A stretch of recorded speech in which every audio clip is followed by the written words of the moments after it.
तो सास और बहू का जो रिश्ता है ना, उसमें सबसे पहले हम बात करेंगे पत्नी के माता पिता की। तो सबसे पहले जिम्मेदारी है पत्नी के माता पिता की। देखिए, पत्नी के माता पिता में सास और बहू के रिश्तों को तोड़ने की भी प्रबल ताकत है और उसको जोड़ने का भी अदम्य ताकत। इसीलिए पत्नी के यानी कि लड़की के माता पिता का ये परम कर्तव्य है कि अपनी बेटी को शादी से पहले संस्कारों से अभिसिंचित करे कि ससुराल में कैसे जीना है। उनको पहले से ये सिखाना है, बेटी तुम्हारे लिए शादी के बाद तुम्हारे सास ससुर भी तुम्हारे ही माँ बाप है, उनकी इज्जत करना, उनकी कदर करना, उनकी सेवा करना, ये सब संस्कारों से अभिसिंचित करना पड़ता है। लेकिन आज परम दुर्भाग्य की बात है कि कभी कभार लड़की के माता पिता अपनी बेटी को यही एडवाइस देते हैं कि बेटी शादी के बाद तुम्हें याद रखना है, किसी की भी गुलामी नहीं करना, किसी के आगे झुकना नहीं, किसी के कंट्रोल में नहीं रहना। लेकिन क्या करना है बेटी, तुझे शादी के बाद पहले अपने पति के और अपने सासू माँ को कंट्रोल में ले लेना है, उनको झुका कर रखना है, तुझे झुकना नहीं, उनको अपने कंट्रोल में रखना है, तुझे किसी के कंट्रोल में नहीं रखना। अब मेरी समझ में ये नहीं आता, यदि तुम अपनी बेटी को ससुराल पक्ष में दूसरों पर कंट्रोल कराने के लिए यदि उसकी शादी कराते हो तो उसकी शादी क्यों कराते?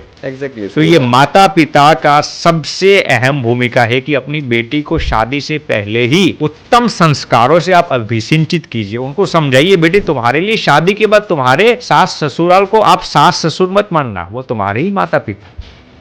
तो ये समझाना होगा।